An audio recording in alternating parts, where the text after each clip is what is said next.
करें start class.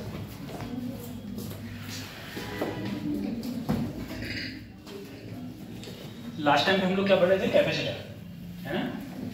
Capacitor को हिंदी में बोलते हैं संधारित्र।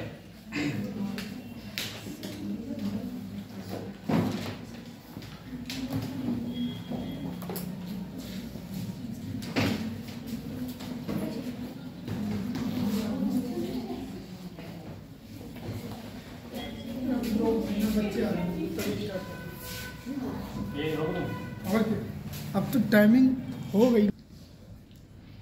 ठीक है, ये तुम लोग फिजिक्स में क्वेश्चन क्यों नहीं करते हो? पीछे हैं काहे नवोदय का नाम बदनाम कर रहे हैं? इतने इतने अच्छे ब्रिलियंट लोग नहीं करते। क्यों नहीं आ गया? आ गया। कॉलेज का बहुत बड़ा इफेक्ट पड़ता है। क्यों नहीं पड़ता है भाई? फिजिक्स में कितने करे हैं आपने? इस बारे में तो फिजिक्स थी ही नहीं। इससे पहले वाले नाम क्या है आपका? अभिषेक। चलो अभी देखूंगा माशा। ठीक है, ये है डाइलेक्ट्रिक कांस्टेंट। हमने इसके बारे में बात कर रहे थे, डाइलेक्ट्रिक कैपेसिटर के बारे में बात कर रहे थे। अब मैं जिससे पूछूं मुझे सबसे पहले वो लोग बताएंगे। ये कैपेसिटर है, बीच की दूरी d है, एरिया a है और इसमें हवा भरी है। जल्दी से मुझे इसका C बता दो। पीछे तीनों बताओ। C का फार्मूला क्या होगा? इसका कैपेसिटेंस का फार्मूला क्या हो जाएगा? जल्दी बोलो। बस हो गया? हाँ, अगले बताओ। C का फार्मूला क्या होगा?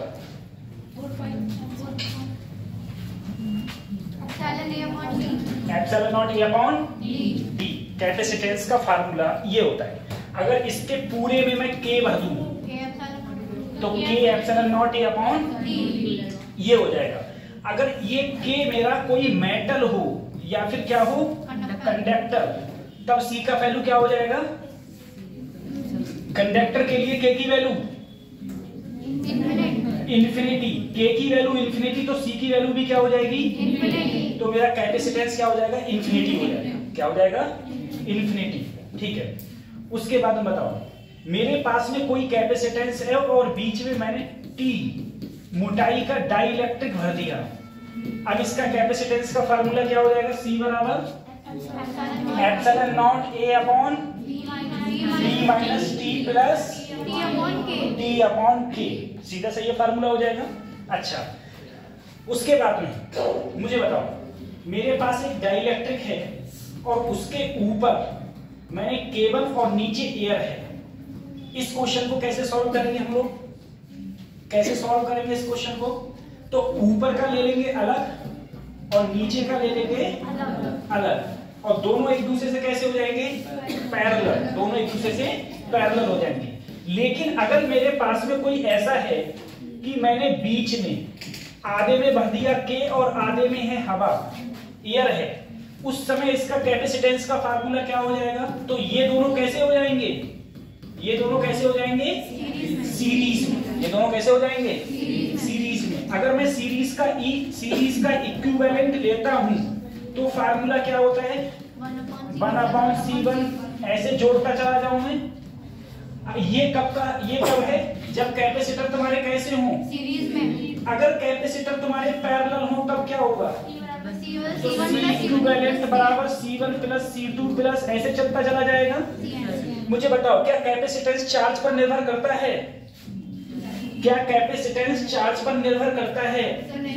नहीं करता। कैपेसिटेंस चार्ज पर निर्भर नहीं करता। ठीक है, अब मुझे बताओ, क्या कैपेसिटेंस दोनों प्लेटों के बीच की दूरी पर निर्भर करता है? एरिया, प्लेट की एरिया पर निर्भर करता है। और वो कैपेसिटेंस के बीच में कौन सा डाइलेक्ट्रिक है, क्या उस पर निर्भर करता है? उस पर भी निर्भर करता है। ठीक है, इन सब पे क्या करता है? वो निर्भर करता है। कैपेसिटेंस इन सब पे निर्भर करता है।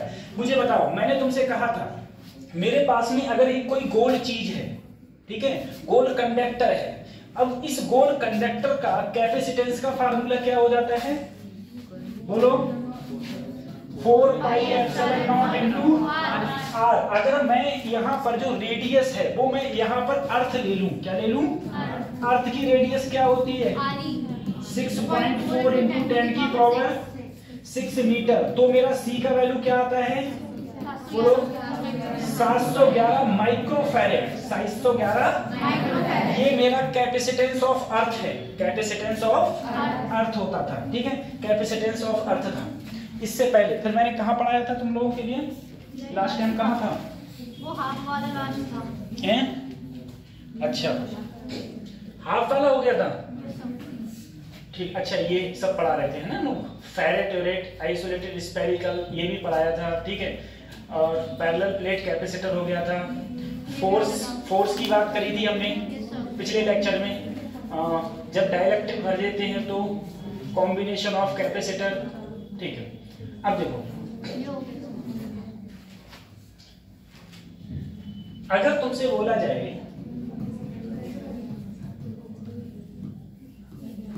Energy stored in capacitor, capacitor सबसे पहले काम क्या करता था? या तो चार्ज को स्टोर करता था या फिर एनर्जी को स्टोर करता था, या फिर चार्ज को या फिर। अब जरा सोचो, सर मेरे पास में ये कैपेसिटर है, अगर इधर पॉजिटिव प्लेट है और इधर नेगेटिव प्लेट है तो 100% इलेक्ट्रिक फील्ड कहां जाएगा? पॉजिटिव से। इस इलेक्ट्रिक फील्ड की वैल्यू क्या होगी? E बराबर में क्या लिख सकता हूं? E बराबर सिग्मा अपॉन यही तो इलेक्ट्रिक फील्ड होता था। E बराबर सिग्मा अपॉन एप्सिलॉन नॉट, ठीक है। अगर इन दोनों के बीच की दूरी कितनी है? D है, और इसका एरिया क्या ले लिया मैंने? अब देखो, अगर मैं छोटा सा चार्ज यहां से यहां ले जाऊं, D, छोटा सा चार्ज ले जाऊं, ठीक है, छोटा सा चार्ज। कुछ सोचो, अगर मैं पॉजिटिव चार्ज ले जाऊंगा और इलेक्ट्रिक फील्ड लाइंस की डायरेक्शन में अगर चार्ज रख दिया जाए तो इस पर फोर्स भी इधर ही लगेगा। और फोर्स कितना लगता है? QE। फोर्स कितना लगता है? QE, ठीक है। Force into displacement. तो आपको बस इतना याद रखना है, जो एनर्जी का फार्मूला होता है, इसके अंदर कितनी एनर्जी स्टोर होती है, तो वो फार्मूला होता है 1/2 CV²। B क्या है? B है इन दोनों प्लेटों के बीच का पोटेंशियल डिफरेंस। इन दोनों प्लेटों के बीच का पोटेंशियल डिफरेंस तुम लोग जानते हो, C = क्या होता है? Q/B। तो अगर मैं C की जगह Q/B रखूं तो Q/B × B²। B से B कैंसिल हुआ तो एक फार्मूला आया 1/2 Q × B। एक फार्मूला है 1/2 CV²। उसके बाद देखो, अगर मैं यहां से B की वैल्यू लूं तो B बराबर क्या हो जाएगा? देखो Q/C। U बराबर 1/2, B की जगह Q/C, तो U बराबर हो जाएगा Q²/C। तो तुमको एनर्जी, जो भी एनर्जी स्टोर्ड होती है कैपेसिटर में, वो ये तीनों फार्मूला तुमको याद करने पड़ेंगे। अगर क्वेश्चन में आपको C और B दिया है तब ये लगाएंगे, अगर क्वेश्चन में आपको Q और B दिया है तो ये लगाएंगे, अगर आपको Q और C दिया है तो ये लगाएंगे, ठीक है। तो तीन फार्मूला, 1, 2 और 3, तीनों फार्मूला आपको कैपेसिटेंस में जितनी भी एनर्जी स्टोर होती है उसके लिए याद करने पड़ेंगे तीनों। तो 1/2 CV²। अच्छा, एनर्जी, बेटा ये एनर्जी है, एनर्जी की यूनिट क्या होती है? जूल। एनर्जी की यूनिट क्या हो जाएगी? हाँ, एनर्जी की यूनिट जूल हो जाती है।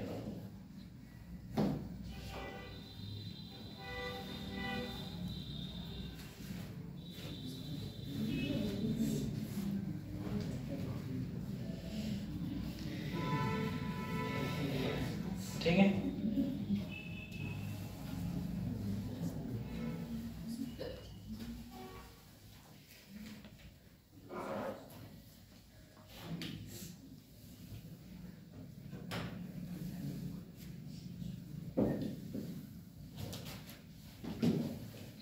फिर आगे बढ़ते हैं।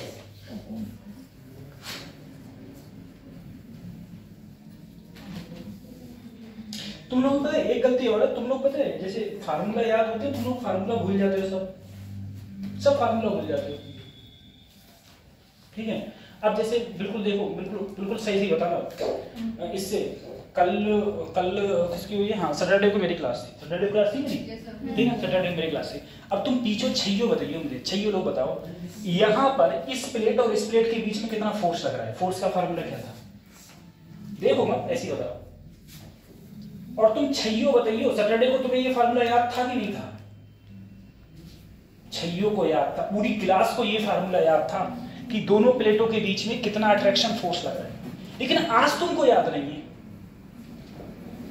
ठीक है, आज तुमको याद नहीं है। उसका रीजन क्या है? तुम्हें क्यों याद नहीं है? उसका रीजन मैं बता रहा हूं। कई बार देखो ऐसा होता है, जैसे मान लो तुम मेले में गए, ठीक है, या तुम कोई शादी उदी में गए, कहीं गए, ठीक, सुनो देखा तो तुम कहीं शादी उदी में गए, आज पेपर नहीं आया, अब तुम वहां पर गए, तो तुम वहां पर जाने के बाद में तुम्हें मान लो कोई लड़की पसंद आ गई, ठीक है, तो तुम क्या करोगे?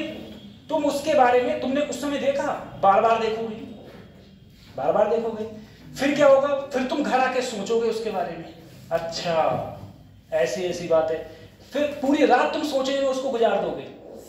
अगले को वो तुम्हें कल को कहीं मिली, तुम बिना ऐसे ही एक नजर देख के बता दोगे कि अच्छा ये तो वही है। क्यों? क्योंकि उसके बारे में तुमने सोचा। फार्मूला के बारे में क्या होता है? तुम यही पढ़ते हो, इसके बाद में कभी इसके बारे में सोचते ही नहीं हो। कौन सा फार्मूला, कैसा फार्मूला, क्या क्या क्या नहीं, कोई मतलब नहीं। जब तक तुम ओवर थिंकिंग नहीं करोगे किसी भी फार्मूला को लेके, किसी भी चैप्टर को लेके, तब तक तुम्हें वो याद नहीं हो सकता। और फिजिक्स एक ऐसी चीज है, फिजिक्स ऐसी चीज है कि बायोलॉजी में नाक तुम्हारी यहां है तो नाक यही रहेगी, लेकिन फिजिक्स में ये कटके कहीं जा सकती है, सही है?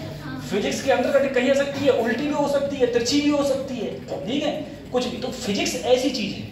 और दूसरी ये है, तुम लोगों ने इंटर तक फिजिक्स पढ़ी थी, इंटर के बाद में फिजिक्स से तुम्हारा कोई वास्ता है नहीं, और इंटर में भी तुमने फिजिक्स ढंग से पढ़ी नहीं। उसके बाद में अब तुम फिजिक्स जब पढ़ने में बैठते हो तो तुम्हारे जब वो क्वेश्चन इधर उधर घुमा के आते ना, तो तुम्हारा दिमाग और कंफ्यूज हो जाता है, पढ़ते दोबारा हो नहीं तो ओवर थिंकिंग। और मैं तुम्हें एक बात बताऊं, जैसे मान लो कुछ बच्चे यहाँ से जा रहे हैं, मान लो किसी का घर 5-6 किलोमीटर दूर है, वो बाइक से जा रहा है, ये वो साइकिल से जा रहा है, साइकिल से जा रहा है, ये ट्रेन से जा रहे हैं लोग। तो तुम लोग क्या होते हो? तो वो ट्रेन से जा रही है तो ए बहन तेरी चाची ने क्या किया, मेरी चाची ये बोली, मेरी मौसी इतनी खराब है, मेरे मामा, ये सब बातें तुम लोग करते हुए जाते हो।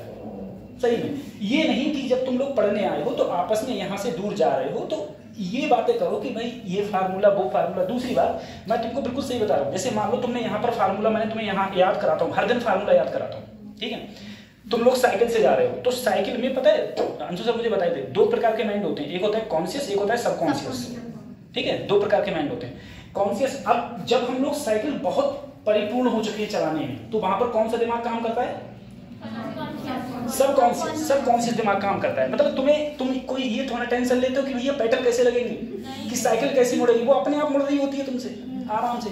तो उस समय तुम्हारा दिमाग कभी फ्री होता है, तुम चाहो तो मन में सारे के सारे फार्मूला रिमेंबर कर सकते हो, तुम्हारी साइकिल भी चल रही है और दिमाग में फार्मूला भी चल रहे हैं, सारे की सारे फार्मूला याद कर सकते हो। इतना टाइम तुम लोगों को मिलता है, और जब तक तुम फार्मूला को नहीं देखोगे, नहीं सोचोगे और खाली बकैती में टाइम बिता दोगे, तो ऐसे ही बकैती में टाइम चला जाएगा पूरा, कोई फायदा नहीं, ठीक है। ये चीज है, तो पढ़ा करो, इसे उठा लिया।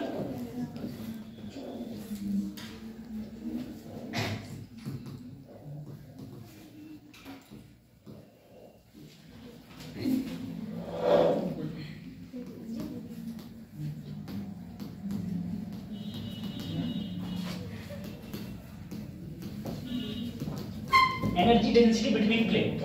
देखो बच्चों, मैंने अभी तुमसे कहा यहां पर तुम्हारा क्या है? पॉजिटिव है, यहां पर क्या है तुम्हारा? नेगेटिव। इलेक्ट्रिक फील्ड कहां जा रहा है? पॉजिटिव से नेगेटिव। अब देखो, अगर मैं कहूं बताओ यहां पर एनर्जी डेंसिटी का मतलब, बेटा एनर्जी डेंसिटी का मतलब है energy per unit volume, energy per unit volume. अब देखो सर, वॉल्यूम कैसा? वॉल्यूम का मतलब मेरा सिंपल सा ये मतलब है, वॉल्यूम का मतलब मेरा ये आ जाता है कि मान लो मेरे पास में ये 2 प्लेट्स हैं, ये 2 प्लेट्स हैं, इसका भी एरिया ए और इसका भी एरिया ए, इन दोनों के बीच की दूरी डी, ठीक है। तो इन दोनों से जो घिरा हुआ, देखो यही तो पूरा घिरा हुआ है, ये क्या होगा? ये होगा वॉल्यूम, ये क्या होगा? और वॉल्यूम का फार्मूला होगा लंबाई गुणा चौड़ाई गुणा ऊंचाई, ठीक है। लेकिन एक फार्मूला और होता है वॉल्यूम का, वो होता है area into length, area into, या फिर इसका एरिया और ये दूरी क्या है, डी, दोनों के बीच की दूरी क्या है, डी। तो हम क्या कर सकते हैं, हम एरिया इंटू डी भी लिख सकते हैं, एरिया इंटू डी, ये हो गया area into D. Energy density किसके बीच में, दोनों प्लेटों के बीच में। सबसे पहले सर अगर मैं एनर्जी का फार्मूला लूं, मैंने एक फार्मूला अभी पढ़ा था 1/2 क्यू स्क्वायर अपॉन, यही था 1/2 क्यू स्क्वायर अपॉन, तीन फार्मूला थे, एक था 1/2 सीवी स्क्वायर, दूसरा था 1/2 क्यू स्क्वायर अपॉन सी, तीसरा क्या था 1/2 क्यूबी, क्यूबी। तीन फार्मूला थे, तीन फार्मूला थे ना, तीन फार्मूला थे पीछे बीच में, तीनों फार्मूला सुनाओ, सुनाओ तीनों फार्मूला सुनाओ मुझे। अरे एक तो बता दे, तू बता रहे मौर्या, तीनों फार्मूला सुना, कितने याद है, एक सुना,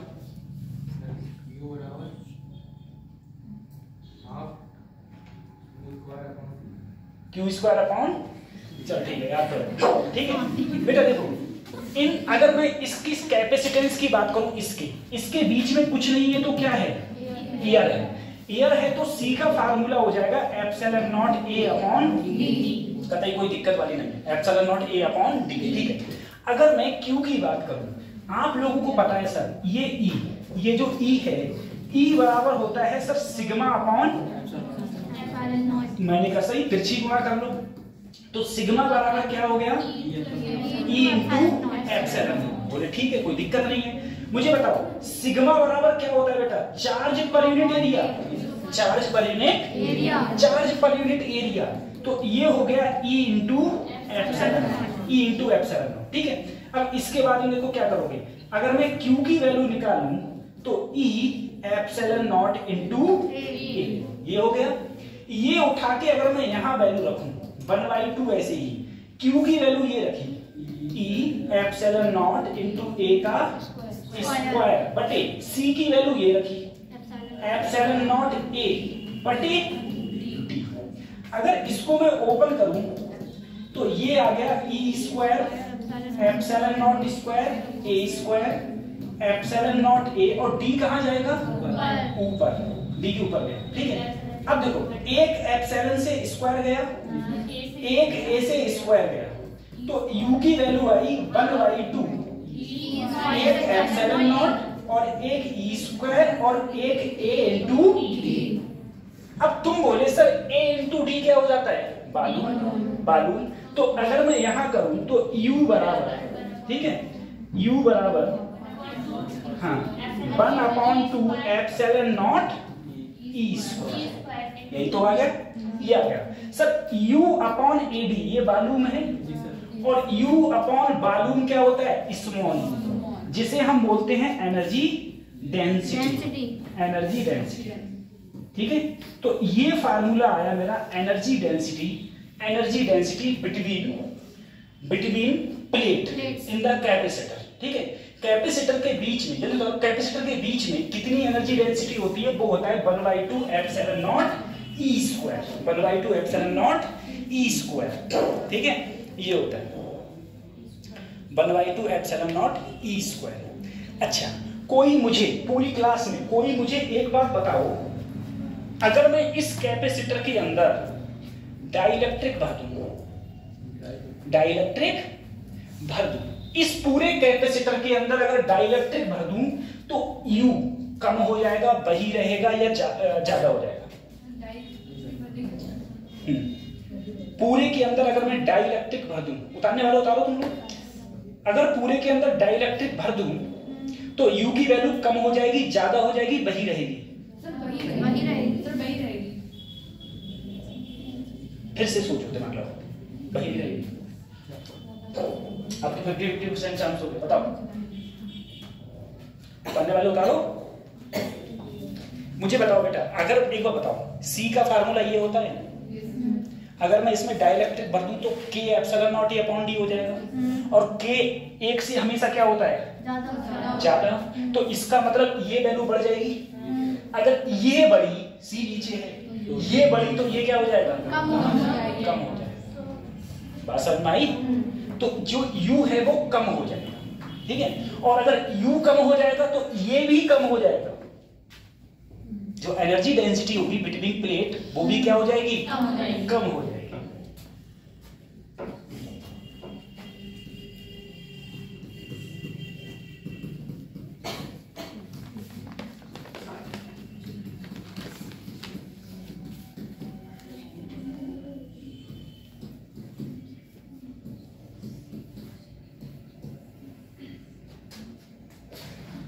कम हो जाएगी, कितनी हो जाएगी बेटा, फ्री स्पेस के लिए ये है अपॉन के कर दूंगा, इतनी कम हो जाएगी, ठीक है। अगर मैं इसके अंदर डाइलेक्ट्रिक भर दूं तो इसकी energy density between the plates हो जाएगी, वो तुम्हारी कम हो जाएगी, energy density between the plates कम हो जाएगी।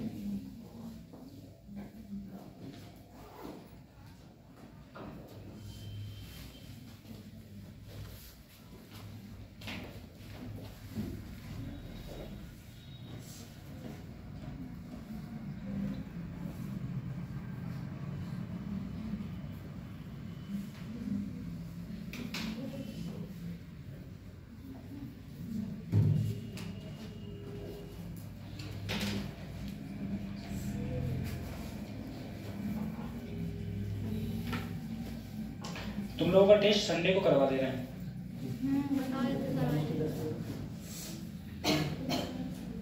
सिलेबस कमेटी सर नहीं बताया, बता दे रहे हैं, ठीक है। हो गया 1/2 epsilon not E square, 1/2 epsilon not E square, ठीक है। बता लिया। आपके कितने नंबर आए लोग? तुम्हारी इन दोनों सहेलियों के तो सही है, तुम्हारे आपके कितने हैं बताए नहीं आज तक? आपके नहीं बताया आज तक?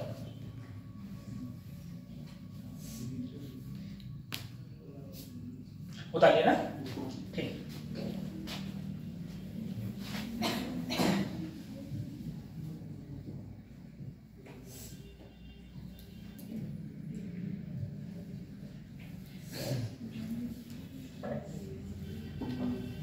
देखो एक बार फिर अगले बढ़ेंगे। कैपेसिटर में मुझे बताओ, पूरी क्लास में तुम लोगों को बता रहा मैं सब पढ़ा चुका हूं।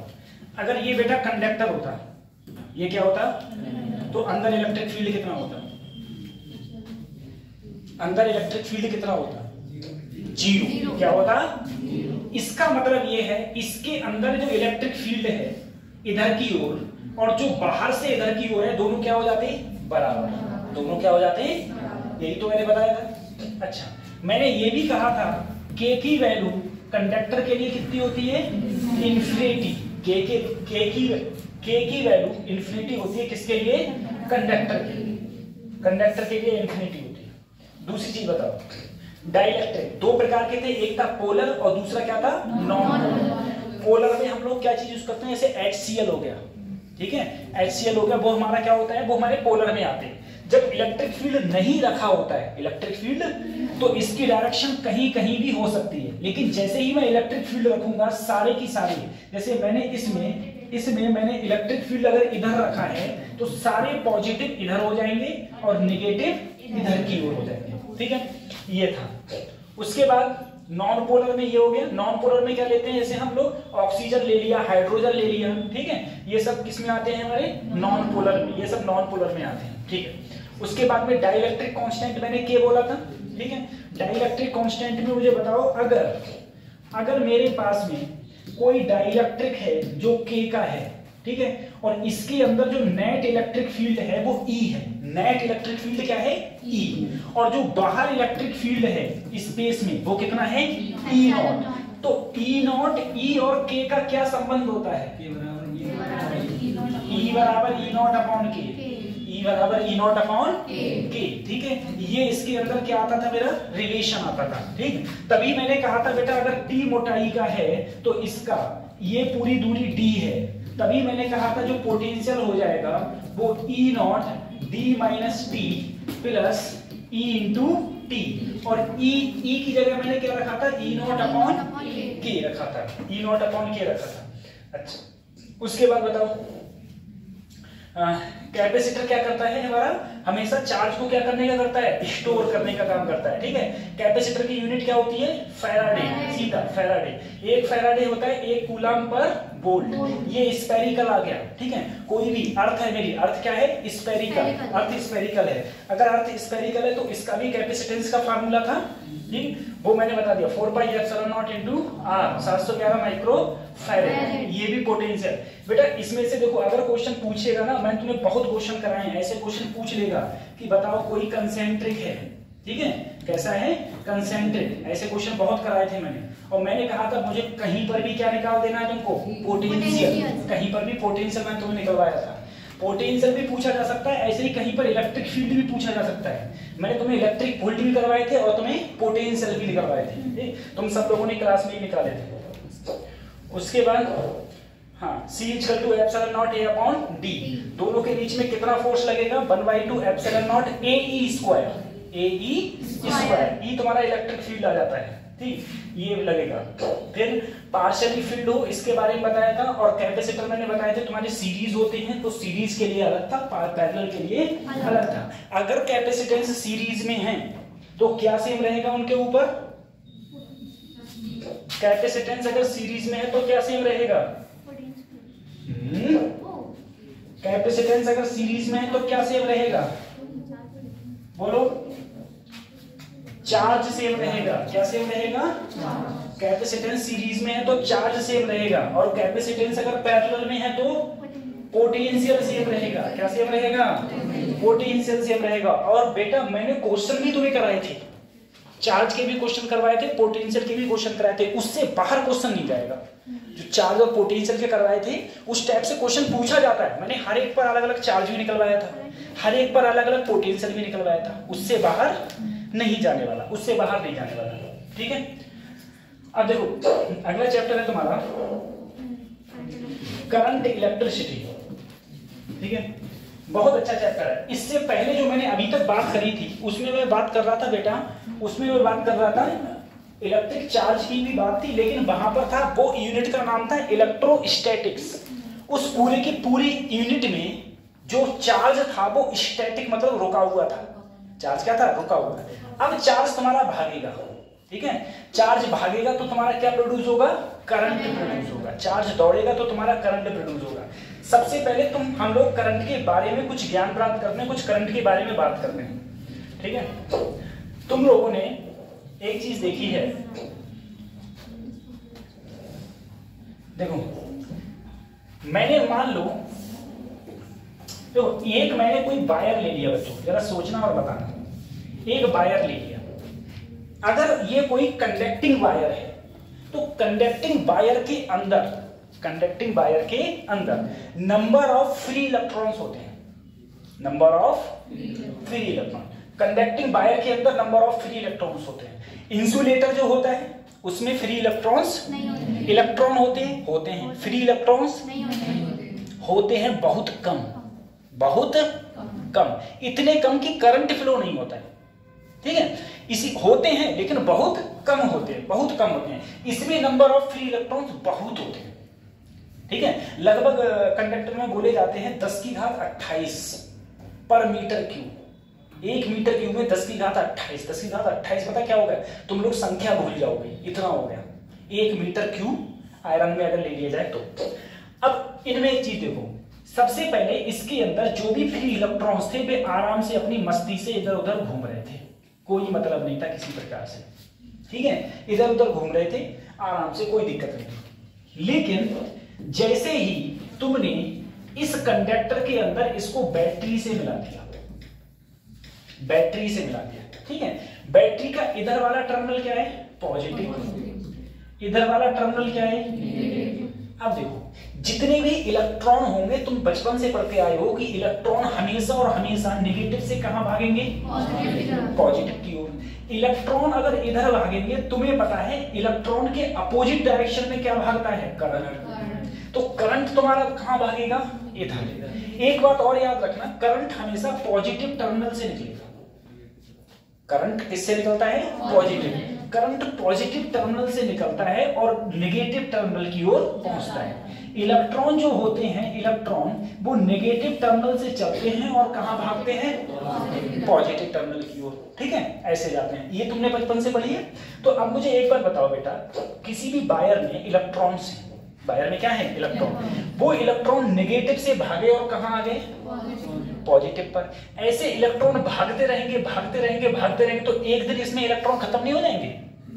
तार में इलेक्ट्रॉन क्या हो जाएंगे? खत्म। और तार में जब इलेक्ट्रॉन खत्म हो जाएंगे, जब इलेक्ट्रॉन ही नहीं चलेंगे, तो हमारा करंट ही फ्लो। लेकिन ऐसा होता तो नहीं है। ठीक है, ऐसा नहीं होता। क्यों नहीं होता है? कभी सोचा है बारे में क्यों नहीं होता है? देखो उसका रीजन ये है बच्चों, ध्यान से सोचो। एक बात सोचो तुम लोग, हम लोग, अब तुम लोग अपने, तुम्हारे मोबाइल की बैटरी है, ठीक है, अभी जब तुम लोग घर से आए थे, निकले थे तो चार्ज करके निकले थे, अब बैटरी कुछ डाउन हो चुकी है। ठीक, अभी तुम अगर कंटिन्यू उसमें वीडियोस देखते रहो तब भी बैटरी और तेजी से डाउन होगी। मेन चीज ये है, बैटरी डाउन क्यों होती है? बैटरी क्यों डाउन होती है भाई? बैटरी क्यों फूक रही है तुम्हारे मोबाइल की? ठीक है, तो उसका रीजन ये है, बैटरी क्यों फूक रही है उसका रीजन सुनो। ऐसा होता है, यहां से इलेक्ट्रॉन भागा, तेजी से भागा, इलेक्ट्रॉन की ये शर्त ही है कि वो नेगेटिव से भाग के कहां पहुंचेगा बेचारा? अब इलेक्ट्रॉन यहां से भाग के यहां आया, जैसे ही इलेक्ट्रॉन यहां आया, तुरंत की तुरंत बैटरी क्या काम करती है? इलेक्ट्रॉन को उठा के इधर पटक देती है। सही है? जैसे मान लो इलेक्ट्रॉन ऐसे भागा और भाग के यहां आया, बैटरी ने क्या किया? इलेक्ट्रॉन को उठा के फिर इधर रख दिया, फिर इलेक्ट्रॉन बेचारा भागेगा, फिर इधर आया, फिर उठा के उधर रख दिया। तो बैटरी का काम क्या होता है? जो इलेक्ट्रॉन्स होते हैं उन्हें पॉजिटिव टर्मिनल से किधर फेंक दिए। अब तुम अगर किसी भी चीज को, तुम खुद सोचो, अगर कोई चीज आ रही है, तुम इसे उठा के ऐसे ऐसे रख रहे हो, तो तुम कुछ ना कुछ कार्य करोगे, कुछ ना कुछ कार्य करोगे, तो एनर्जी का भी क्या होगा? लॉस। और वही एनर्जी का लॉस किसका होता है? बैटरी का। इसीलिए बैटरी धीरे धीरे धीरे धीरे फूक जाती है। ठीक है, तुम ज्यादा वीडियोस देखोगे, ज्यादा इलेक्ट्रॉन की जरूरत पड़ेगी, ज्यादा करंट फ्लो होगा, तो जल्दी बैटरी फूकेगी। तुम नहीं यूज करोगे तो नहीं होगी। तो इसलिए बैटरी हमारी धीरे धीरे क्या हो जाती है? फूक जाती है। पहली चीज तो मेरे दिमाग में ये आई कि सर जिधर इलेक्ट्रॉन चलेंगे उसके अपोजिट डायरेक्शन में क्या चलेगा? करंट। दूसरी चीज ये बेटा कि हमेशा देखो, कोई भी कंडक्टर जो होता है उसमें सिर्फ इलेक्ट्रॉन नहीं होता, उसमें प्रोटॉन भी मूव करते हैं। और प्रोटॉन पर चार्ज हमेशा किसका होता है? प्लस का। इलेक्ट्रॉन पर माइनस का होता है, प्रोटॉन पर प्लस का। तो जो प्रोटॉन होंगे वो कहां जाएंगे? प्रोटॉन जाएंगे प्लस से प्रोटॉन इधर जाएंगे, इलेक्ट्रॉन इधर आएंगे। तो अगर हम टोटल नंबर ऑफ करंट कहेंगे तो इलेक्ट्रॉन के करंट जितना कारण होगा और प्रोटॉन के कारण जितना करंट होगा, पूरा ऐड होके हमारा क्या आएगा? Net current. ठीक है, अगर कुल करंट देखो ऐसा होता है, कंडक्टर के अंदर सिर्फ इलेक्ट्रॉन ही नहीं होते हैं, इलेक्ट्रॉन भी होते हैं और प्रोटॉन्स भी होते हैं। इलेक्ट्रॉन भागते हैं इधर और प्रोटॉन भागते हैं इधर। प्रोटॉन हमेशा इलेक्ट्रॉन करंट की डायरेक्शन में जाते हैं और इलेक्ट्रॉन हमेशा करंट के अपोजिट डायरेक्शन में जाते हैं। अगर इलेक्ट्रॉन इधर जाएंगे तो मेरा करंट इधर होगा और प्रोटॉन भी इधर ही चल रहे होंगे।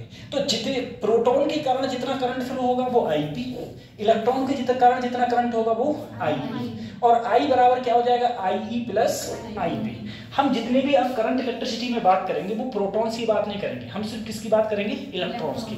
लेकिन जो करंट फ्लो होता है वो दोनों की वजह से होता है, प्रोटॉन्स की वजह से भी होता है और इलेक्ट्रॉन की वजह से भी होता है। ठीक है, पहली चीज। दूसरी चीज ये सर, करंट का अगर हम लोग फार्मूला देखेंगे, I इक्वल टू होता है सिंपल सा Q upon T, rate of flow of charge, rate of flow of charge, या आवेश के प्रवाह की दर को, आवेश के प्रवाह की दर को हम लोग क्या बोलते हैं? धारा बोलते हैं, करंट बोलते हैं। ठीक है, rate of flow of charge ये बोलते हैं।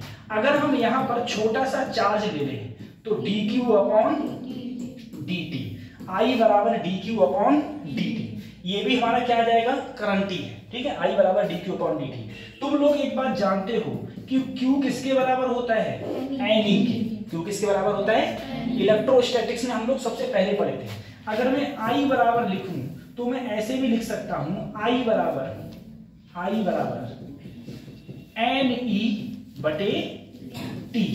N क्या है? Number of electrons, number of electrons. E क्या है? चार्ज।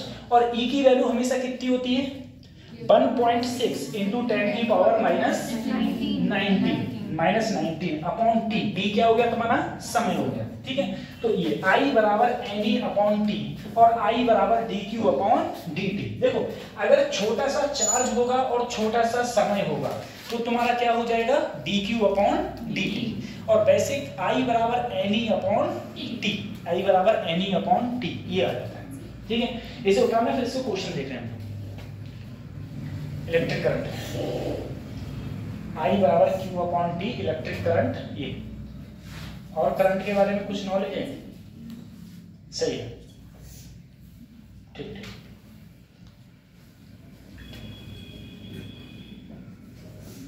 इलेक्ट्रिक करंट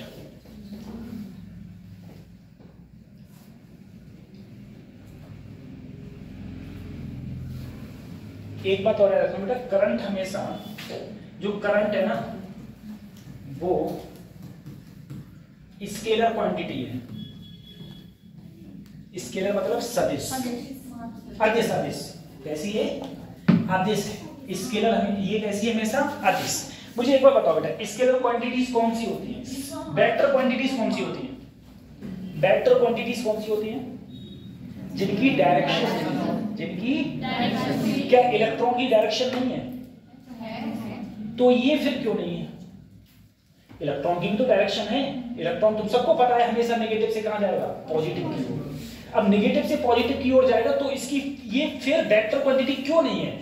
क्योंकि ये अपोजिट फ्लो करता है ना, इसमें करंट कोई एक नहीं, डायरेक्शन में फ्लो नहीं करता। नहीं एक डायरेक्शन है, हमेशा नेगेटिव से पॉजिटिव है, डायरेक्शन है।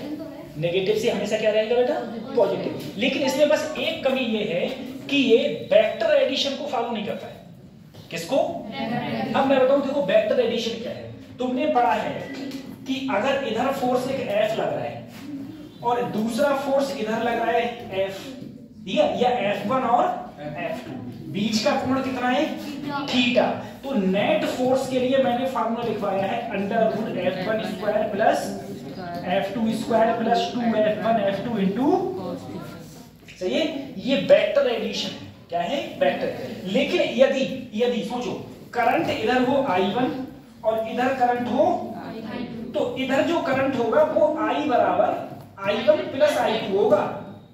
इस फार्मूला से नहीं निकालेंगे, तो इस फार्मूला को ये फॉलो नहीं करता है, ठीक है। यानी कि इस वेक्टर एडिशन को फॉलो नहीं करता है, इसीलिए कौन सी क्वांटिटी है? स्केलर क्वांटिटी, यानी कि अदिश। हमेशा क्या है? ये अदिश। दिशा होती है लेकिन बस वेक्टर एडिशन को फॉलो नहीं करता है, इसीलिए इसे हम लोग अदिश बोलते हैं। बड़े अगले कुछ था नहीं इसमें। अब देखो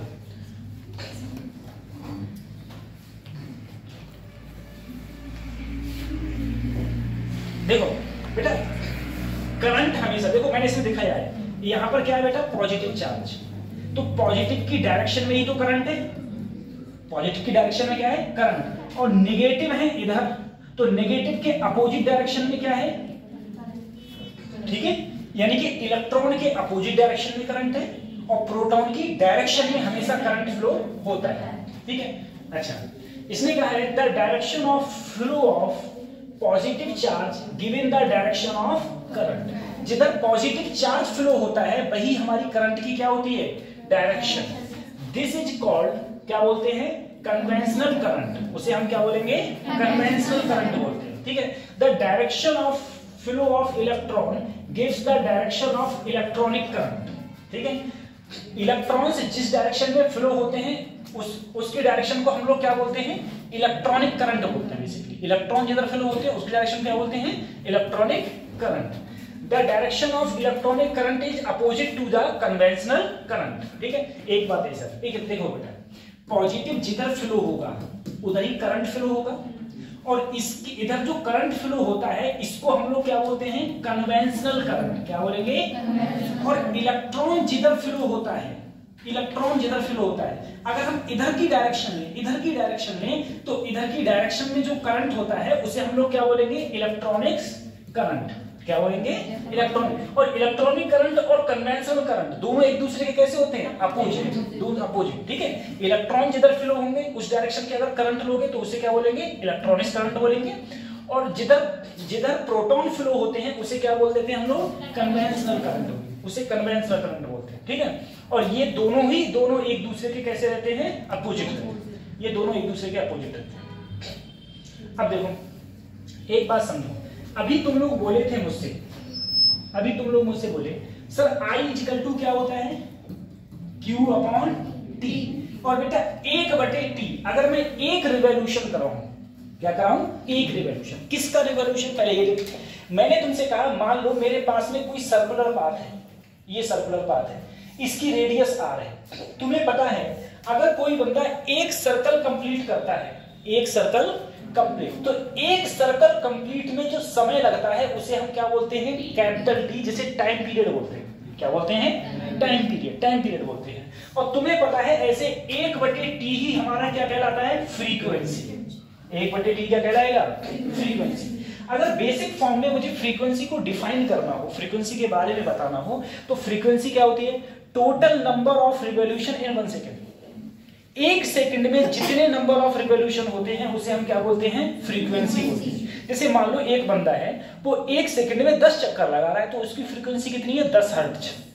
10 हर्ट्ज। एक बंदा है वो 2 सेकंड में 10 चक्कर लगा रहा है, तो उसकी फ्रीक्वेंसी कितनी है?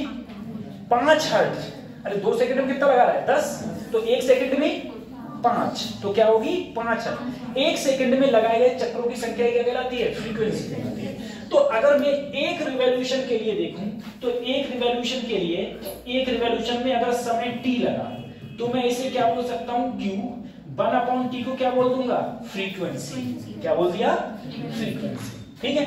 1/T को फ्रीक्वेंसी। अब देखो सर जी, अगर मैं फ्रीक्वेंसी को लूं, फ्रीक्वेंसी को हम बोलते हैं ω/2π। ω/2π, ये समझ में आया?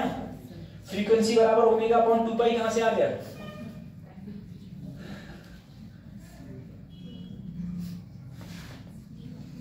है? फ्रीक्वेंसी बराबर ω/2π कहां से आ गया? ठीक है, नहीं आया समझ में? देखो अब की बार मैं बता रहा हूं, फिर नहीं बताऊंगा इसको, ठीक है? कई बार बता चुका हूं बेटा। ऐसा है, ओमेगा होती है हमारी एंगुलर वेलोसिटी, ठीक है। और एंगुलर वेलोसिटी का फार्मूला होता है डिस्प्लेसमेंट अपॉन टाइम, ठीक है। अगर कोई भी चीज घूमती है तो ओमेगा आता है, और घूमने पर जो डिस्प्लेसमेंट होता है, एक चक्कर लगाने में इतना ही तो एंगल चलूंगा, और ये एंगल क्या हो जाता है? 2π। तो देखो चाल बराबर क्या हो गया? कोण हो गया 2π अपॉन समय, एक चक्कर लगाने में लगे समय t, ठीक है। और 1/T तुम बोले क्या होती है? फ्रीक्वेंसी। तो अगर मैं फ्रीक्वेंसी को लूंगा तो क्या होगा? ω/2π, ठीक है। तो यहां से आया है फ्रीक्वेंसी बराबर ω/2π, ये हो जाएगा, ठीक है। अब देखो बेटा, हम एक चीज और जानते हैं, एक रिलेशन होता था लीनियर वेलोसिटी और एंगुलर वेलोसिटी का, जो था b बराबर r ओमेगा, और ओमेगा बराबर क्या होता है? b/r।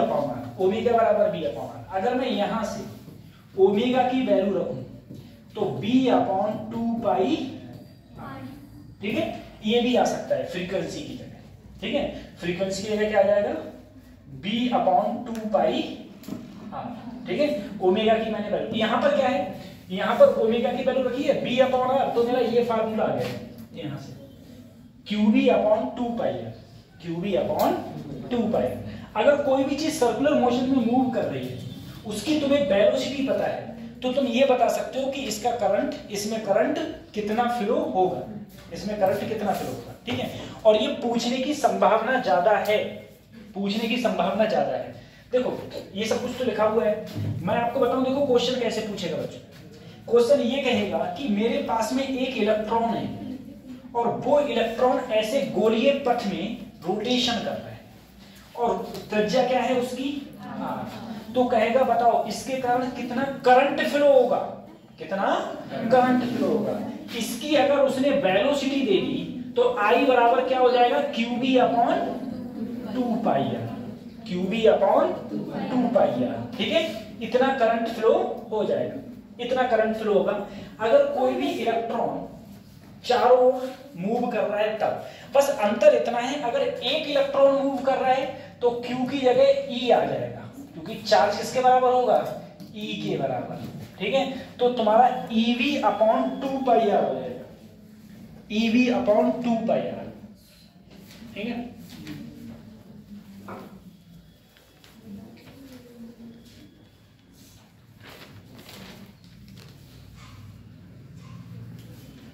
EV/2πr।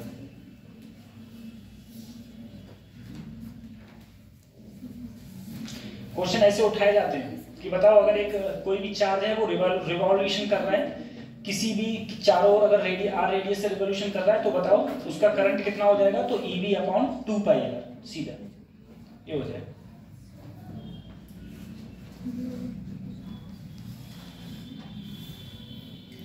और पेपर नजदीक आ गए हैं, रिश्तेदारी में जाना होना छोड़ देना, ठीक है, जो रिश्तेदारी में जाने के सोच रहे हो।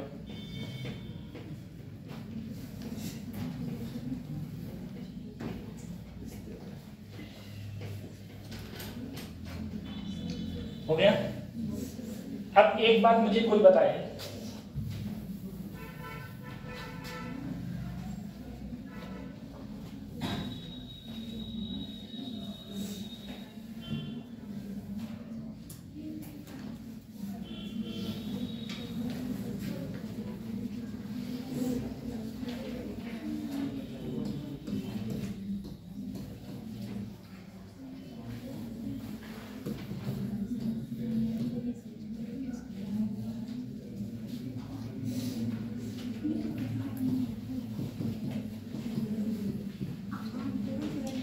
ये चीज तुमने कहीं पढ़ी है, ds बराबर bdt, dv बराबर adt, dp बराबर fdt, और भी थे तुम्हारे कहीं बताया, और भी थे, ये चीज कहीं पढ़ी है, और ये मैं 2 बार क्लास में कम से कम बता चुका हूं।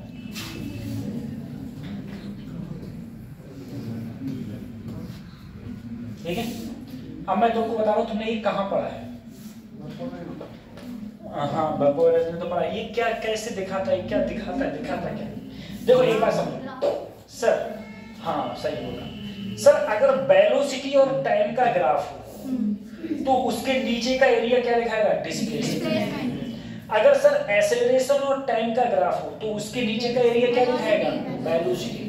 अगर फोर्स और टाइम के बीच का ग्राफ हो तो change in momentum, change in momentum, क्योंकि F इक्वल टू क्या होता है, dp/dt। इसी प्रकार से अभी तुम बोले थे थोड़ी देर पहले कि I बराबर क्या होता है, dq/dt, तो dq बराबर क्या हो जाएगा, I/dt। इसी प्रकार से करंट और टाइम के बीच का जो एरिया होगा वो किसे दिखाएगा, चार्ज। ठीक है, वो किसे दिखाएगा, चार्ज को। इन्होंने क्या किया है, बस I इंटू dt और t1 से लेके कहां तक कर दिया है, t2 तक। ठीक है, क्या रहेगा कि अगर एक तरफ I है और एक तरफ टाइम है, ठीक है, छोटा सा टाइम t ले लो बेटा, कोई टाइम है, तो इसके बीच में जो भी ये टाइम t1 और ये टाइम t2, तो जो ये एरिया होगा, ये एरिया किसे दिखाएगा, चार्ज। यही लिखा हुआ है। ठीक है, एरिया किसको इंडिकेट करता है, ये चार्ज को, चार्ज को इंडिकेट करता है, ये चार्ज को बताता है। अगर कभी भी I और T दिया है और तुमसे चार्ज पूछे कि बताओ कितना चार्ज चेंज हुआ, तो सीधे से फार्मूला है सर, इन दोनों के नीचे का जो एरिया होगा वही क्या दिखाएगा मुझे, हाँ, इन दोनों के नीचे का एरिया होगा वही अपन लोगों को चार्ज दिखाएगा। ठीक है, नीचे का एरिया ही मेरा क्या हो जाएगा, चार्ज हो जाएगा। तो dq बराबर I इंटू dt।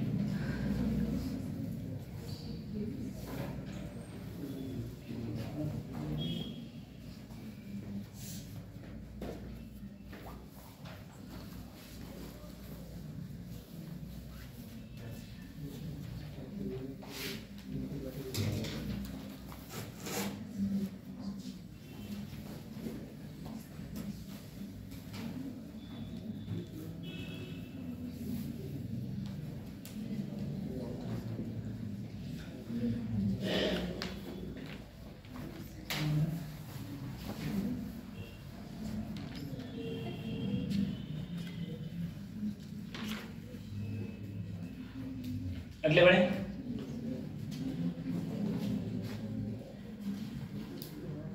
एक क्वेश्चन है ये, सोचो कैसे होगा।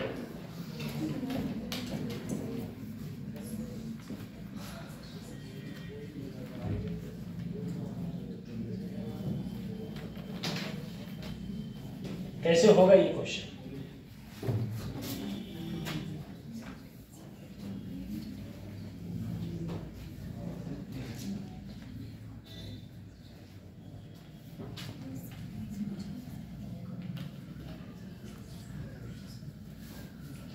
ठीक है,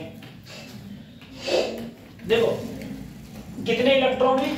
10 की घात 20 इलेक्ट्रॉन। ठीक है, ये वैल्यू दिए तो कोई दिक्कत नहीं। एक इतने सेकंड में पास हो रहा है। तुमसे क्या पूछा है? करंट कितना होगा। ठीक है, एक बार बताओ बेटा, कोई बिंदु है ए से बी की तरफ जा रहे हैं। ए से कहां जा रहे हैं? बी की तरफ जा रहे हैं। ठीक है, इलेक्ट्रॉन, बेटा अगर इलेक्ट्रॉन इधर जाएंगे तो 100% करंट बी से कहां आएगा? ए की तरफ। अरे इलेक्ट्रॉन जिधर जाएंगे उसके अपोजिट डायरेक्शन में क्या फ्लो होगा? करंट। ठीक है, अब तुम जानते हो I इक्वल टू क्या होता है? Q upon T। Q क्या होता है? Ne। Q क्या होता है? तो कितने इलेक्ट्रॉन है? 10 की घात, तो 10 की घात 20 इलेक्ट्रॉन है। E की वैल्यू सबको पता है।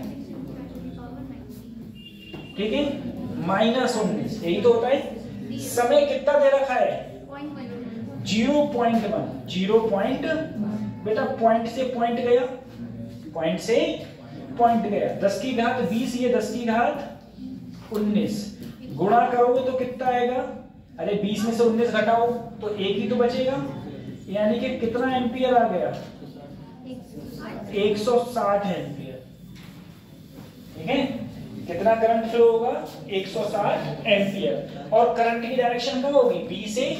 अरे जिधर इलेक्ट्रॉन फ्लो होंगे उसके अपोजिट डायरेक्शन में क्या फ्लो होगा? करंट फ्लो होगा। सिंपल सी बात है सर।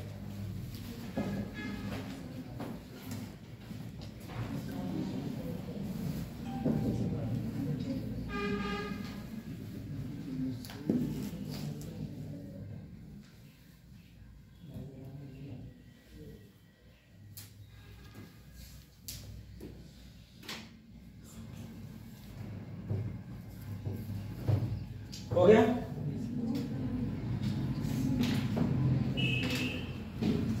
फिर अगले बढ़ते हैं। हाँ कोई बात नहीं, रफ नहीं करना है ऐसे।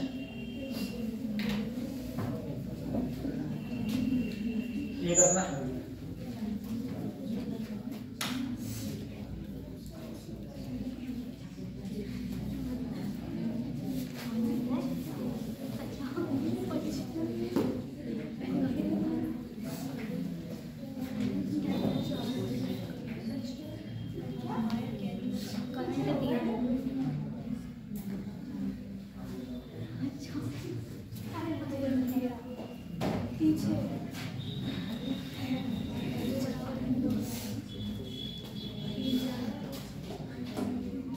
कितना आएगा इसका आंसर?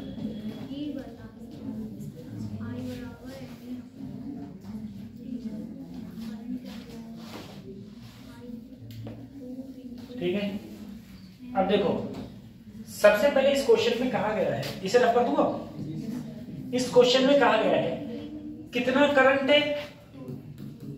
2 एम्पियर। ठीक है, 2 एम्पियर। और अच्छा तुमसे पता है, बताओ कि अगर 2 एम्पियर करंट कितने टाइम में पास हो गया? 1 सेकंड में। 1 सेकंड में पास हो गया, बहुत अच्छा।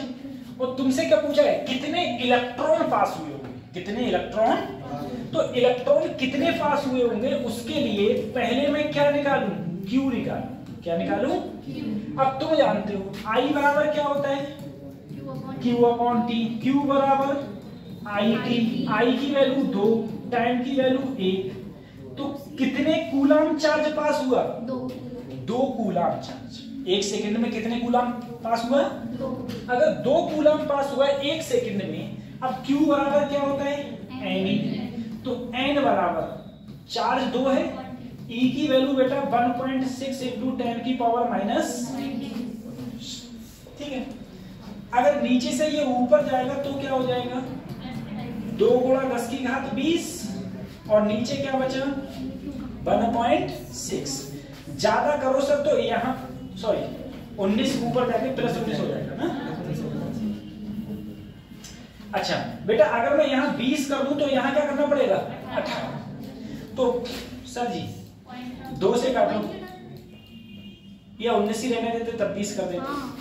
एक काम करो पॉइंट हटाओ 0 तो 20/16 और ये गया 10 की घात 2 से काटो 2 8 2 4 क्या बचा 1.2 गुणा 10 की घात 19 इलेक्ट्रॉन। ठीक है कितने इलेक्ट्रॉन फिर होंगे 1.2 गुणा 10 की घात 19 इलेक्ट्रॉन।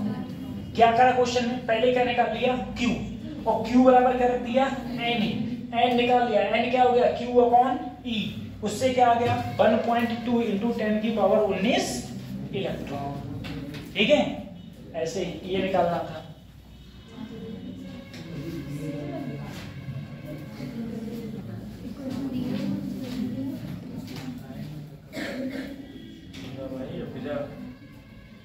ठीक ये वाला करो।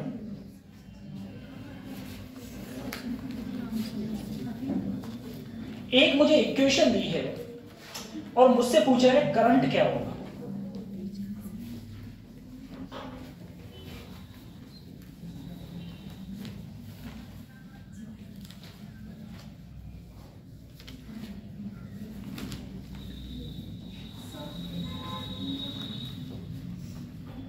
साइन कर दिए कहाँ जाना है?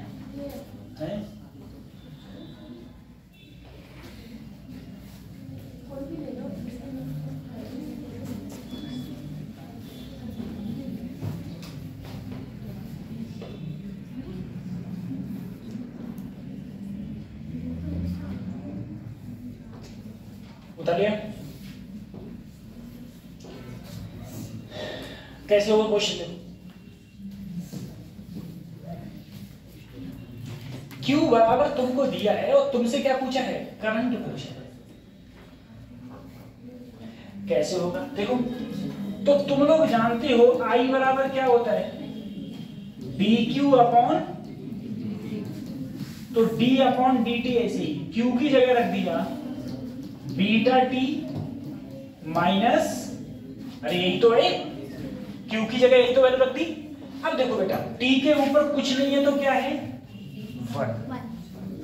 अगर डिफरेंशिएशन टाइम के रिस्पेक्ट में करूंगा ये अगले आएगा ये बीटा हो जाएगा और ये हो जाएगा 2 गामा T। ये मेरी करंट की क्या आ गई इक्वेशन आ गई। ये करंट की क्या आ गई तो पहले का तो आंसर मेरा ये हो गया।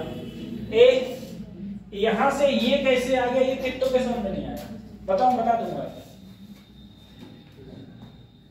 यहां से ये कैसे आ गया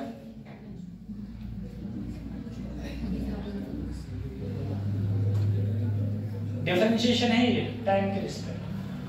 ठीक है देखो क्या होता है बच्चों देख लो बता दूंगा वैसे बताना नहीं चाहिए था मुझे इसका। जो घात होती है वो अगले आती है टी अगर अगले 1 अगले आएगी इसमें से एक घात घटा दो तो 1 में से 1 गया तो 0 बचा टी की पावर 0 क्या हो जाता है 1 तो सिर्फ क्या बचा बीटा। ये 2 अगले आ गया गामा ऐसे ही एक घात घटा दो 2 में से एक घटाया तो क्या बचा 1 तो ये आंसर आ गया। अब इसमें पूछा है बेटा स्केच द ग्राफ।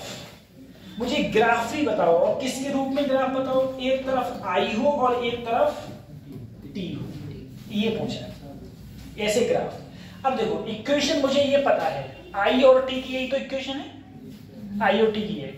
अब ग्राफ इसके बीच में कैसे ड्रा करूं तो सबसे पहले मुझे बताओ यहां पर इस वाली लाइन पर ठीक है हाँ इस वाली लाइन पर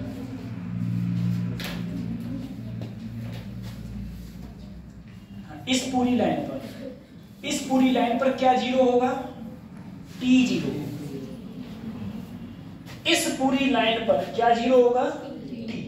अगर मैं इसमें एक बार टी को जीरो करूं, टी को क्या करूं? जीरो। अगर मैं टी को जीरो करूं तो आई की वैल्यू सिर्फ क्या आएगी? बीटा। अब देखो समय जब जीरो होता है तो आई किसके बराबर होगी? बीटा। ठीक है। अब देखो इस लाइन पर क्या जीरो होगा? इस लाइन पर आई जीरो होगा। इस लाइन पर क्या जीरो होगा? अगर मैं इसमें आई को जीरो करूं,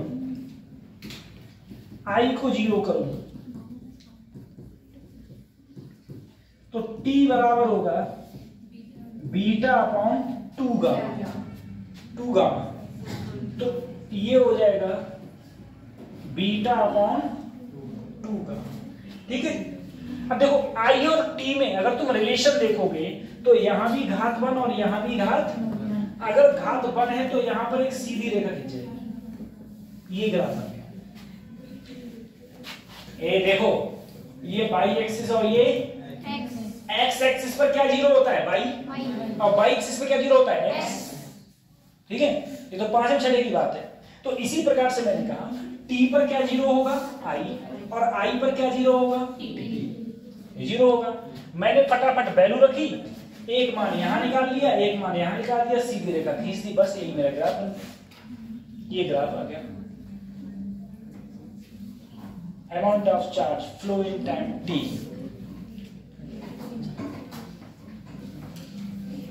क्या है? पेंसिल के पेन ना है क्या? खत्म हो गए? अच्छा, पता नहीं चला पेन से लिखने की पेंसिल से हैं।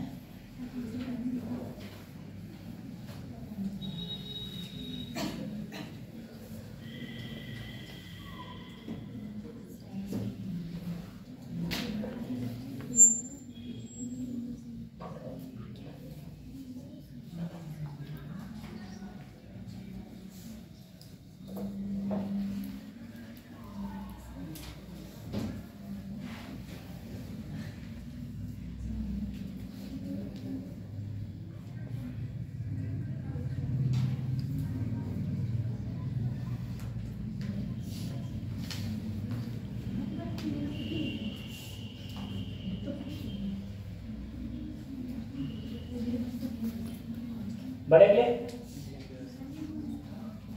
तुम में से किसी के दादा स्वतंत्रता सेनानी तो नहीं है? किसी के दादा स्वतंत्रता सेनानी, फ्रीडम फाइटर किसी के नहीं है?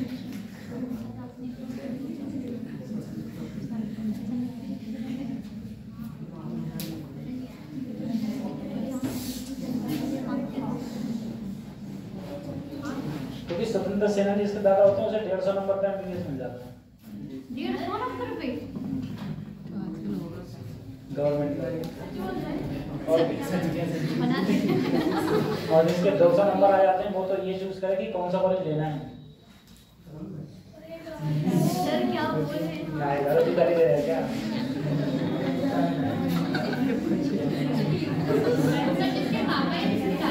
दादा बेटा पापा के समय से पहले तो 10,000 हो गया था।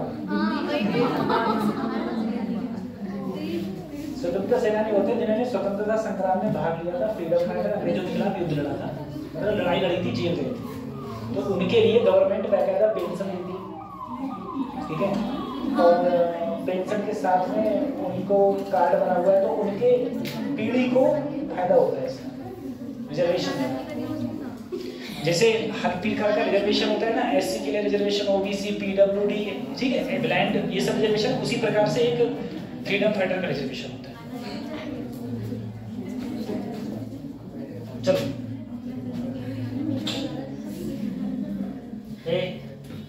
अब हम बात करते हैं सर करंट डेंसिटी के बारे में।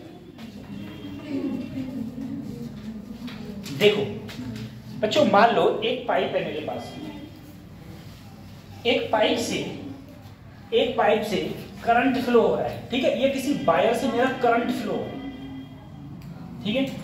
अब करंट डेंसिटी का मतलब हो गया करंट पर यूनिट एरिया, मालूम नहीं, करंट पर यूनिट एरिया। किसी एरिया से कितना करंट पास हो रहा है, कितना करंट पास हो रहा है, तो करंट डेंसिटी होता है, करंट डेंसिटी होता है the amount of charge flow per second through a unit area. ठीक है, किसी भी एरिया से, या जे, इसे जे से डिनोट करते हैं, जे इक्वल टू, बस इतना याद रखो, आई अपॉन टी। और आई की जगह अगर मैं क्यू बटे टी रखूं, ठीक है, तो जे बराबर हो जाएगा क्यू अपॉन टी। लेकिन इसमें एक बात याद रखना, कैसे, जैसे मान लो तुम्हारे पास में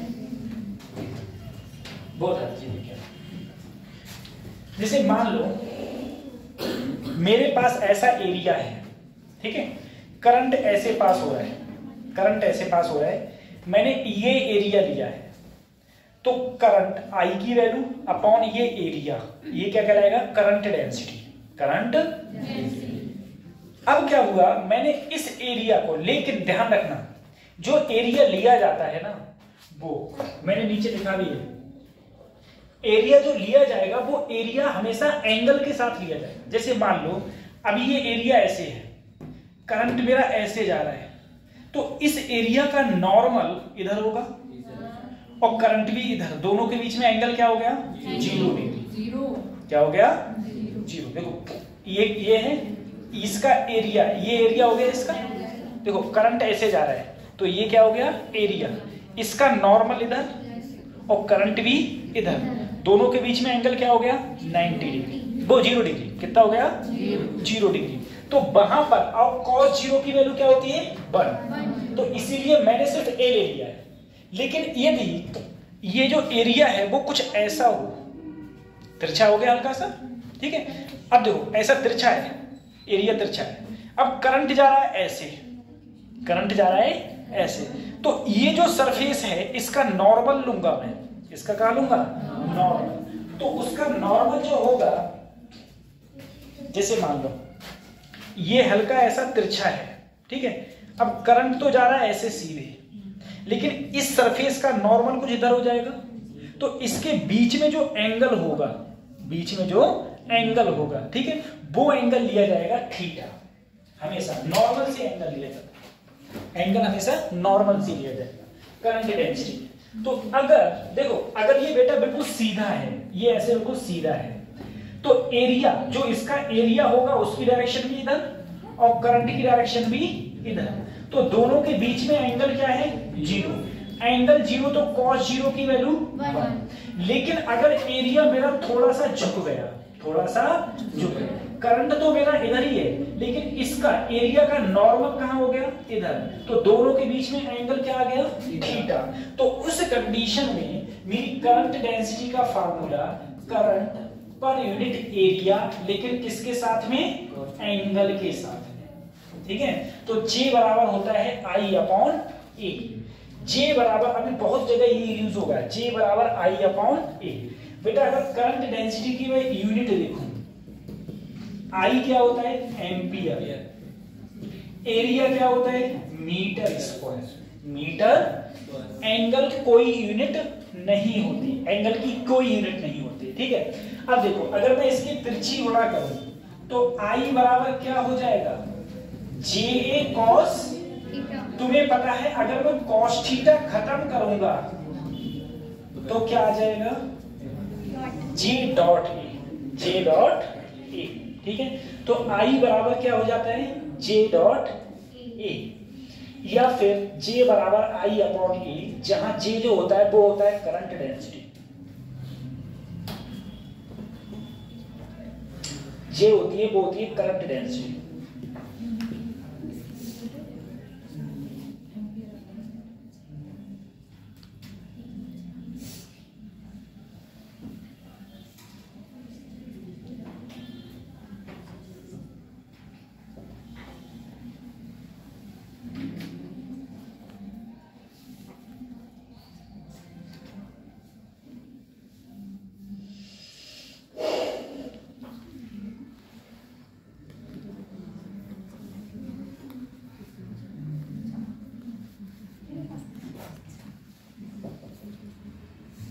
तुम लोगों का इंटर कहां से है, तुम लोगों का इंटर कहां से पीछे, तुम मौर्य के बराबर में,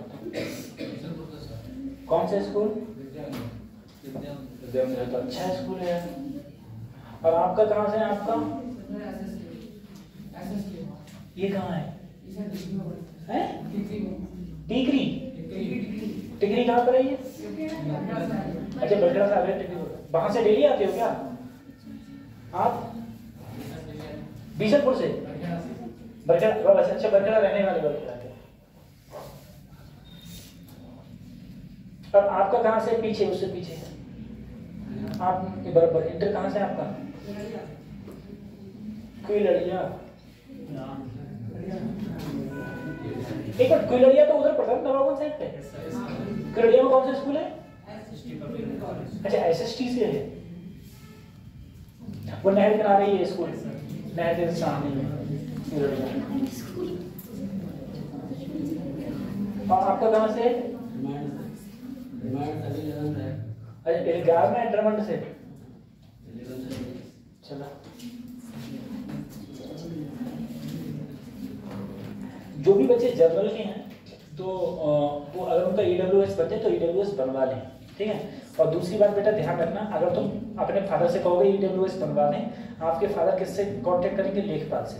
लेखपाल वो करेगा, टारा बटोरी करेगा। टारा बटोरी जानते हो ना कि नहीं बनता है, नहीं बनेगा, नहीं बनेगा, ठीक है। फायदा लेना है रिजर्वेशन का, वास्तव में फायदा लेना है तो चुपचाप अपना सर्टिफिकेट बनवा लो।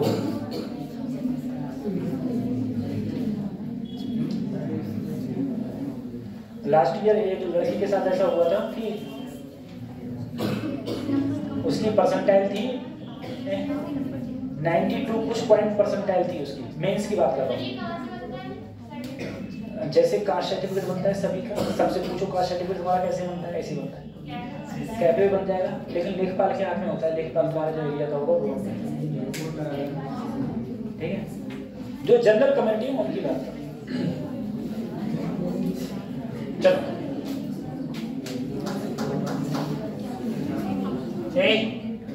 अब करंट डेंसिटी के बाद में हम लोग बात करते हैं बेटा एक ड्रिफ्ट वेलोसिटी के बारे में, ठीक है। ड्रिफ्ट वेलोसिटी के बारे में इधर देखो, ऐसा है मेरे पास में एक कंडक्टर है,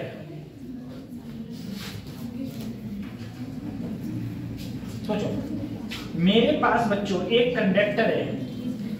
उस कंडक्टर में जो भी तुम्हारे पास में इलेक्ट्रॉन्स हैं, फ्री इलेक्ट्रॉन्स, वो इधर उधर आराम से ट्रेवल कर रहे हैं, मुझे कोई दिक्कत, किधर ही ट्रेवल करते रहे मुझे कोई दिक्कत नहीं, ठीक है, ट्रेवल कर रहे हैं। तो इनका जो अगर मैं अभी एवरेज वेलोसिटी लूंगा वो कितनी आएगी? 0। एवरेज वेलोसिटी लगभग कितनी आएगी? 0।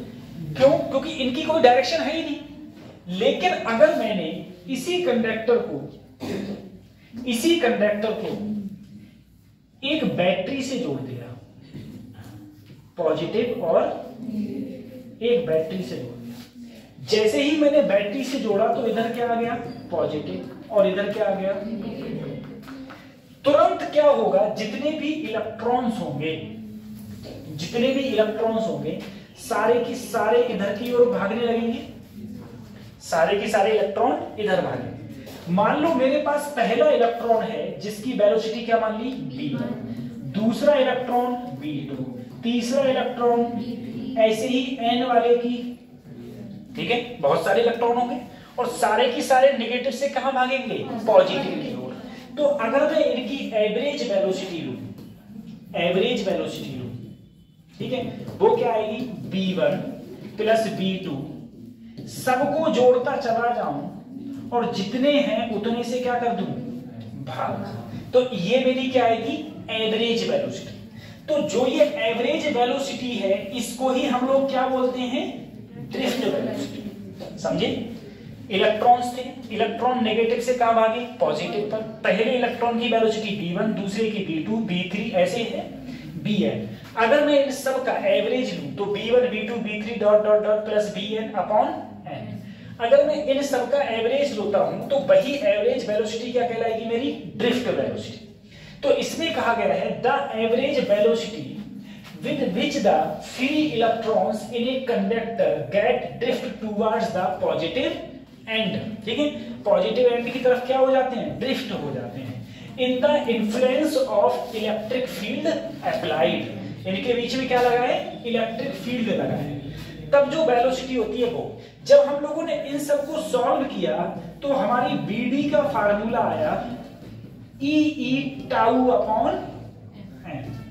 अब देखो ई क्या है बेटा, इलेक्ट्रॉन का चार्ज, ये कैपिटल ई क्या है, इलेक्ट्रिक फील्ड, क्या है, इलेक्ट्रिक। एन क्या है, मास ऑफ इलेक्ट्रॉन, मास ऑफ, और टाउ क्या है, रिलैक्सेशन टाइम, टाउ क्या है, relaxation time. Maurya mass of electron क्या होता है, मास ऑफ इलेक्ट्रॉन क्या होता है, हाँ,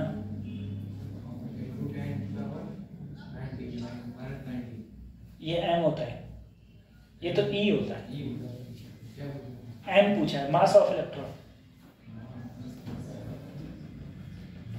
बताओ दोनों अगले हैं, 9.1, हाँ 9.1 इंटू 10 की power minus 31 kilogram mass of electron ही होता है। हाँ, और क्या चार्ज पूछ रहा हूँ, मास पूछ रहा हूँ, देखिए मास ऑफ इलेक्ट्रॉन ये बेटा। टाउ क्या होता है, रिलैक्सेशन टाइम। अब देखो टाउ रिलैक्सेशन टाइम तुम समझो क्या होता है भाई, जब इलेक्ट्रॉन इसके अंदर मूव कर रहे हैं तो 100% इलेक्ट्रॉन टकराएंगे भी, ठीक है।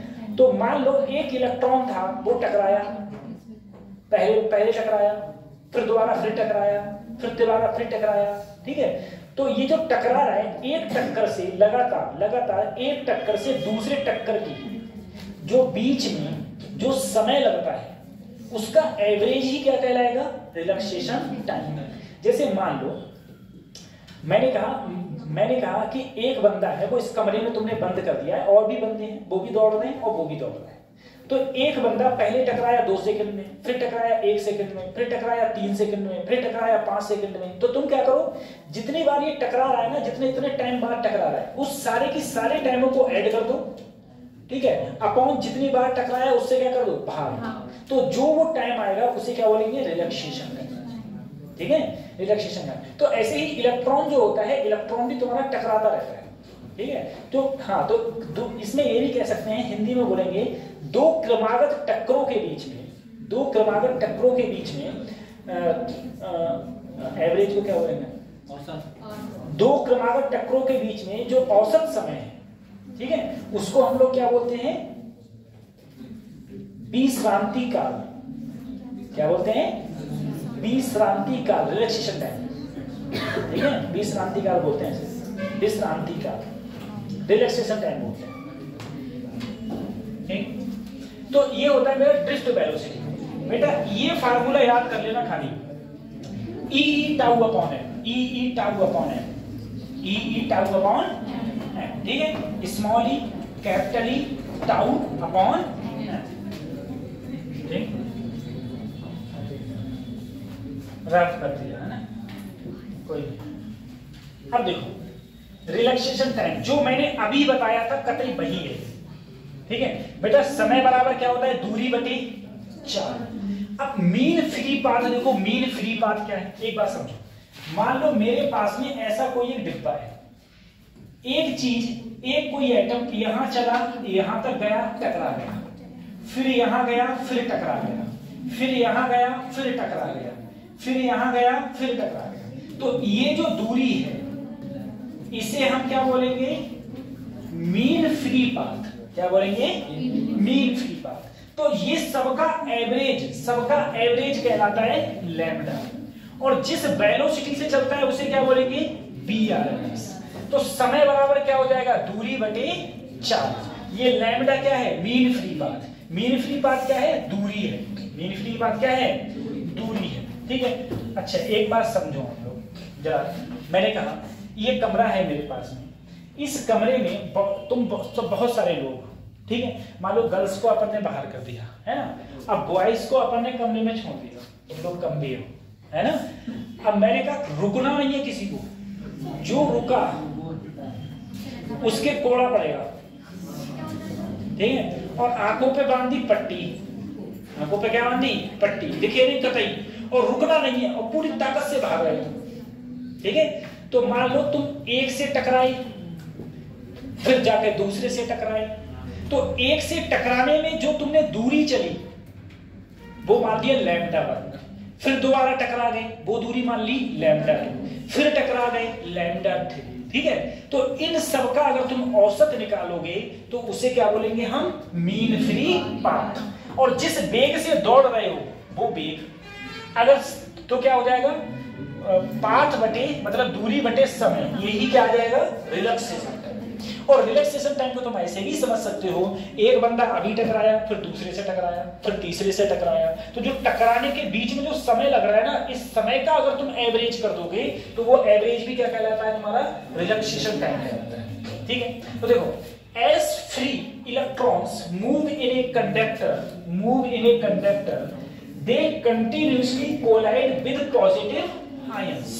ठीक है, the time interval between the two successive collision of electron with positive ion in the metallic lattice is defined as the relaxation time. एक चीज और है बेटा, अगर तुम टेम्परेचर बढ़ाओगे, टेम्परेचर जैसे कोई भी गैस है, अगर किसी भी गैस का तुम टेम्परेचर बढ़ा रहे हो तो टेम्परेचर बढ़ाने का मतलब है उसके पास में एनर्जी कहां गई, एनर्जी उसकी वेलोसिटी को इंक्रीज कर देगी, एनर्जी उसकी वेलोसिटी को। और जैसे ही वेलोसिटी इंक्रीज होगी वैसे ही रिलैक्सेशन टाइम डिक्रीज होगी। बहुत इंपॉर्टेंट लाइन कि अगर तुम टेम्परेचर को इंक्रीज करोगे, अगर तुम टेम्परेचर को इंक्रीज करोगे, अगर तुम टेम्परेचर को इंक्रीज करोगे, टेम्परेचर इंक्रीज होगा तो रिलैक्सेशन टाइम क्या हो जाएगा, अपने आप डिक्रीज हो जाएगा, रिलैक्सेशन टाइम डिक्रीज हो जाएगा।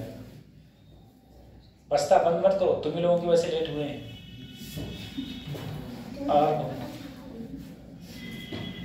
ठीक है, अगर टेम्परेचर, हाँ अगर बेटा टेम्परेचर इंक्रीज करोगे तो उसकी एनर्जी इंक्रीज होगी, और एनर्जी इंक्रीज होगी तो रिलैक्सेशन टाइम क्या हो जाएगा, डिक्रीज। तुम बताओ, अगर एक बंदा है वो धीरे धीरे चल रहा है बेटा तो टकराएगा, एक तेजी से चल रहा है तो तेजी से चल रहा है वो जल्दी जल्दी टकराएगा, जल्दी जल्दी टकराएगा तो रिलैक्सेशन टाइम अपने आप क्या हो जाएगा, कम हो जाएगा, टाइम कम हो जाएगा।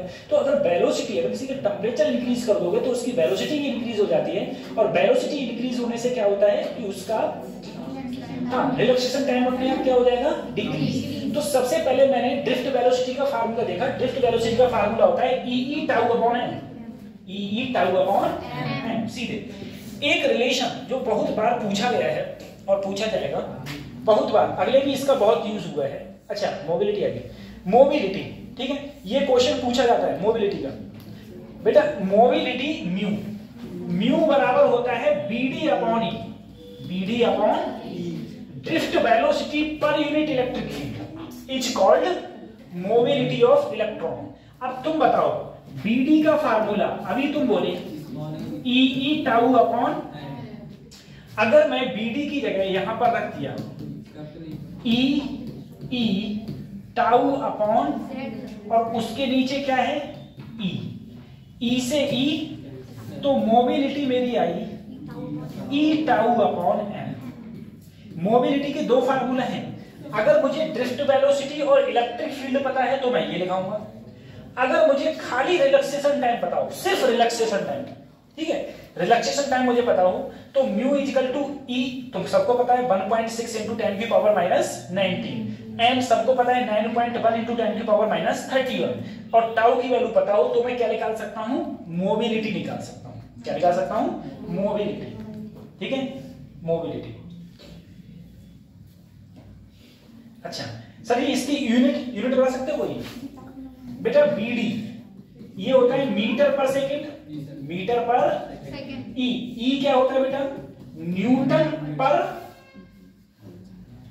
कूलम, न्यूटन पर, तो ये जब ऊपर जाएगा तो metre coulomb Newton second.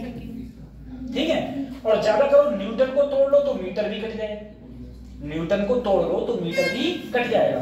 Newton क्या होता है, केजी मीटर पर सेकंड स्क्वायर। न्यूटन क्या होता है बेटा, केजी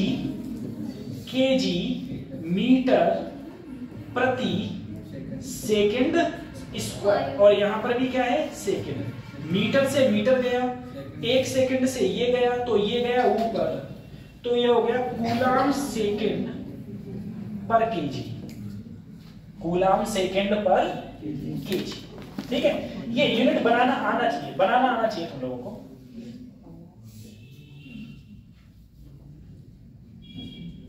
ठीक है, तुम इसमें भी सीख सकते हो। ई की वैल्यू क्या होती है? कूलाम। ई क्या होता है? टाउ क्या होता है? सेकेंड। और मास क्या होता है? केजी। तो कूलाम सेकेंड पर केजी। अगर वहां से नहीं तो हम लोग यहां से चलेंगे। तो कूलाम सेकेंड पर केजी, कूलाम सेकेंड पर केजी।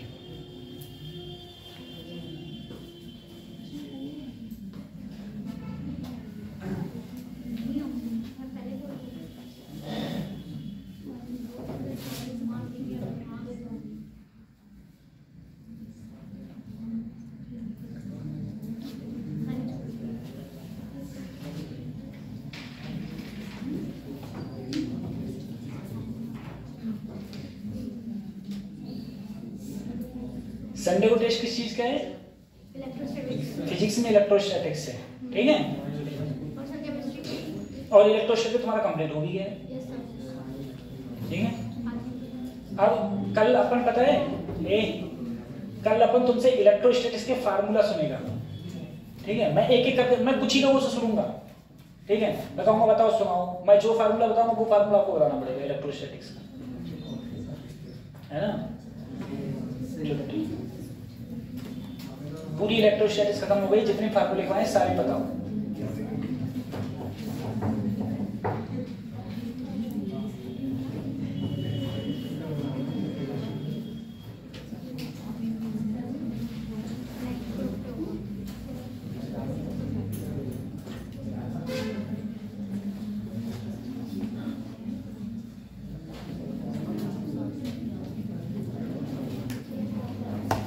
ठीक है,